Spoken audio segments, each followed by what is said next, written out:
사랑합니다. 다윗은 요나단의 도움으로 사울 왕의 손에서부터 도망할 수가 있었습니다. 그리고 아히멜렉이라는 제사장을 만나서 아히멜렉으로부터 먹을 떡과 그리고 골리앗의 칼을 받고서 무사히 도망칠 수가 있었지요. 그래서 이 다윗이 도망친 곳은 먼저는 가드라는 곳이었습니다. 이 가드라는 곳은 이방 땅입니다. 근데 그곳에서 다윗이 도착을 하였더니 그 가드 사람들이 다윗을 알아보는 겁니다. 이제 사울은 천천히요, 다윗은 만만이다 라는 노래를 내가 들었습니다, 왕이시여. 저 다윗이 바로 그 노래의 주인공입니다. 그래서 저 사람 우리들의 원수인데 이 가드 땅 함께 있는 것이 옳습니까? 라고 다윗 사람들, 가드에 있는 사람들이 이제 가드의 왕에게 그렇게 이야기를 했습니다. 이 이야기를 들은 다윗은 두려웠습니다. 안 그래도 다윗에서도 유다에서도 무서워가지고 도망쳤었는데 이제 가드에서까지도 도망치게 됩니다. 그래서 이르렀던 것이 오늘 본문에 등장한 아둘람 굴입니다. 이 아둘람이라는 이름의 뜻은 피난처라는 뜻입니다. 그러니까 이 다윗의 상황이 많이 비참합니다. 다윗 사울 왕에게 충성했습니다. 하나님을 사랑하는 자로서, 그리고 하나님이 세운 왕이 사울이라는 사실 하나 때문에 그렇게 열정을 다해서 모든 것을 바쳐서 사울 왕에게 충성했습니다. 근데 사울 왕이 다윗을 시기했고 질투했고 죽이려고 했습니다. 그래서 다윗은 무서웠고 도망칩니다. 이제 이스라엘 땅에서 발붙일 곳이 없었습니다. 머리 둘 곳 하나 없었습니다. 그래서 도망친 곳이 가드였는데 이 가드에서마저도 상황을 살펴보니까 다윗은 머리 둘 곳이 여전히 없었습니다.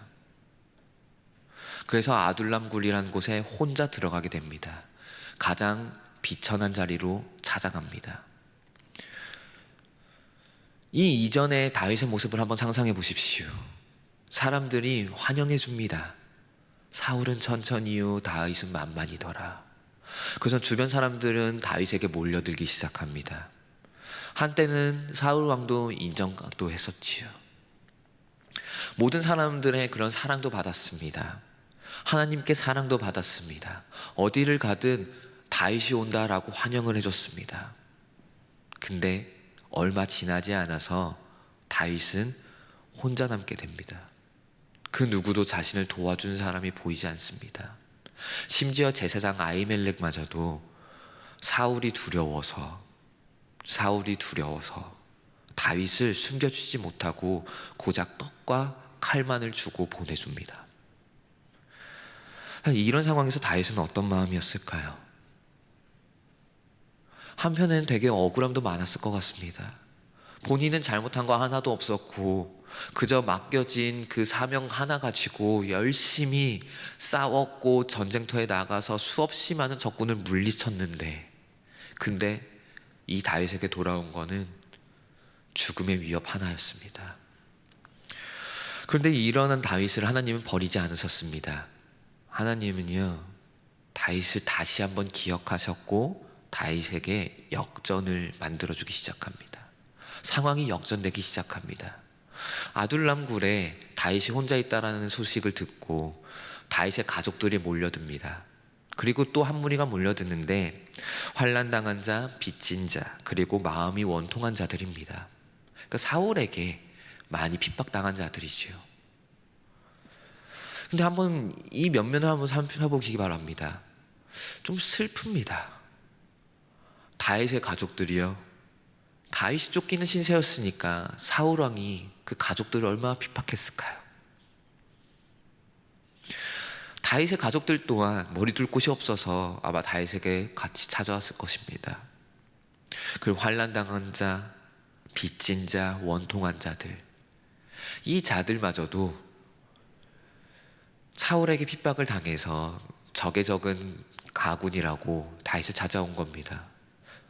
그러니까 하나님이 붙여준 이 사람들을 보면요, 여전히 다윗은 왕의 자리랑 너무나도 멀리 느껴집니다.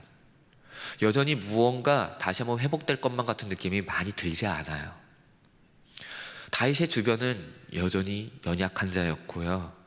이스라엘 땅에 돌아가서 무언가 개혁을 해낼 수 있는 그런 상황들이 아닙니다. 자, 그래서 다윗은 바로 유다로 가지 못합니다. 그래서 돌아간 곳이 어디였냐면 모압 땅입니다. 모압 땅. 여전히 이방 땅입니다. 근데 그래도 가드랑은 좀 다릅니다.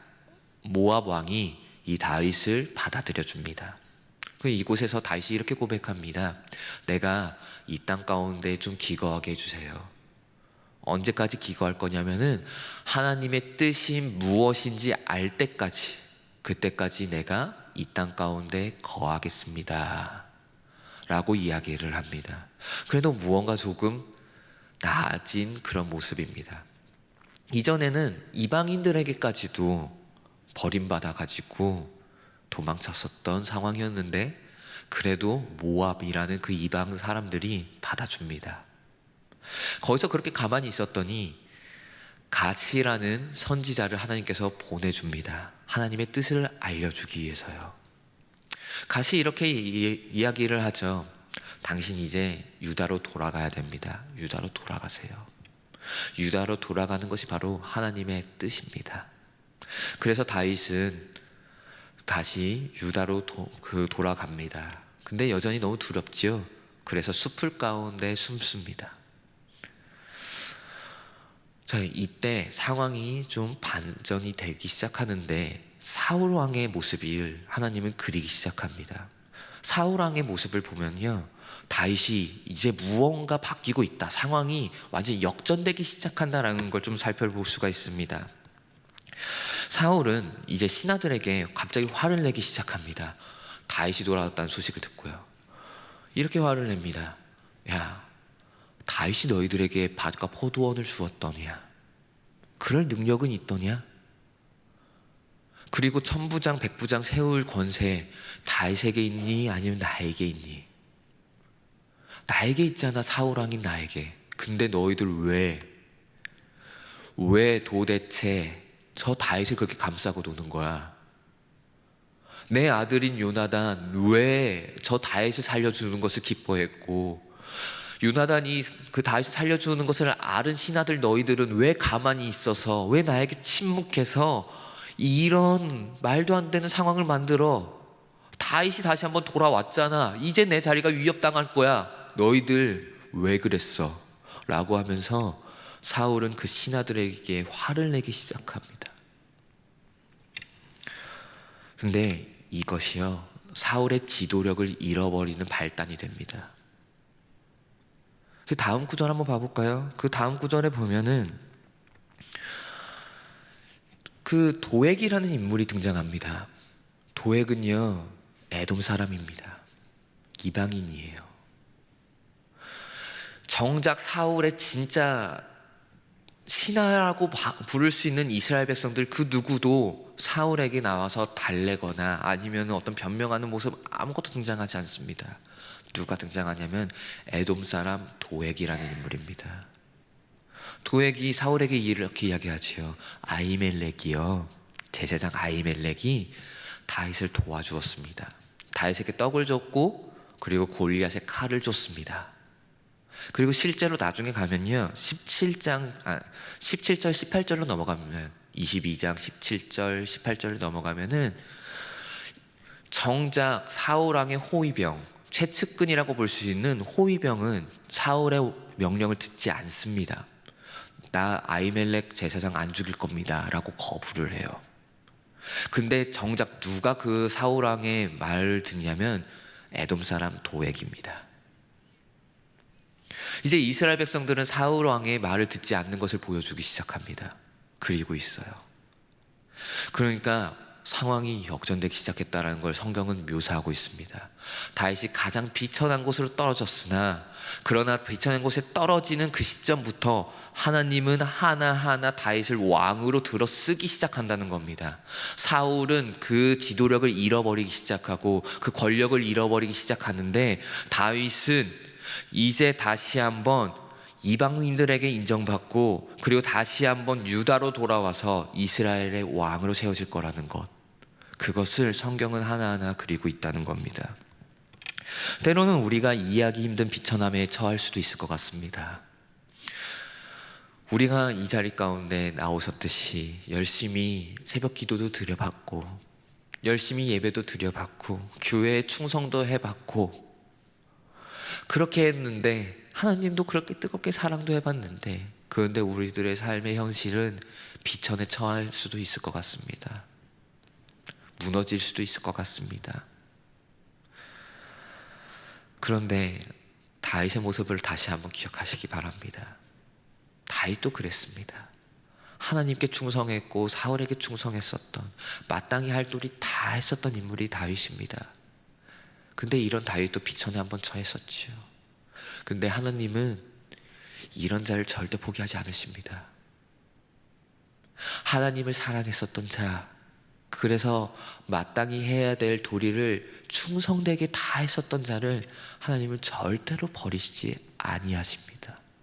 오히려 그런 자를 역전시켜 주십니다. 그래서 우리들이 마땅히 해야 될 건 딱 하나입니다. 다윗이 잘했던 거는 순종이었습니다. 하나님의 말씀에 대한 순종이요. 모압 땅에서 가선지자가 와가지고 유다로 돌아가라라고 이야기를 했다고 했지요. 근데 그 돌아갈 때 다윗은 여전히 왕과는 너무나도 거리가 먼 사람이었습니다. 사울 왕과 어떻게 싸워 이길 수 있는 상황이 아니었습니다. 자신에게 모여든 사람 고제케벳자 자기의 가족들, 그리고 사울 왕에게 핍박당해가지고 도망쳤었던 도망자들이에요. 그 사람들 데리고 뭘 어떻게 할 수 있겠습니까? 사울에게는 베냐민 지파라는 빵빵한 뒷배경이 있었고 수없이 많은 병사들이 있는데요. 근데 하나님이 명령하시니까 그냥 유다로 넘어갑니다. 그리고 그것부터 시작해서 점점 다윗은 왕으로 세워지기 시작합니다. 그런 겁니다. 우리 또한 비천에 처할 수 있습니다. 무너질 수 있습니다. 도저히 이것을 해결할 방법이 안 보일 수도 있습니다. 그런데 그 자리 가운데 우리가 할 거는 순종입니다. 그러면 하나님께서 그런 우리들을 바라보시고 충성되게 열심히 노력했던, 하나님을 사랑했었던, 뜨겁게 하나님을 사랑했고 우리 교회를 사랑했고 우리 주변의 교우들을 사랑했었던 모든 자들을 하나님은 절대로 버려두지 아니하시고 역전을 시작해 주실 것입니다. 그러니 헤매지 않기를 원합니다. 우리 모두 다가요. 그저 여호와만을 바라보며, 그저 여호와의 말씀만을 바라보며 그것을 순종하기에 힘쓰는 우리들 되어졌으면 좋겠습니다. 그러면 하나님이 다 역전시켜 주실 것입니다. 하나님은 자신의 백성을 절대로 버리시지 아니하실 것입니다. 말씀을 맺겠습니다. 우리는 때로 말할 수 없는 비천에 처하기도 합니다. 그 누구도 도와주지 않는 것만 같고 혼자가 된 것만 같은 그런 상황에 처할 수도 있습니다. 그런데 이럴 때 하나님은 연약한 자들이지만 그래도 힘을 얻을 수 있는 자들을 붙여주시고 상황을 역전시키기 시작해서 하나님은 우리들의 상황을 바꿔주실 것입니다. 오늘 하루 저와 우리 성도님들 모두가 하나님이 역전시켜 주시는 이 놀라운 기적을 경험하는 하루가 되어지기를 간절히 소망합니다.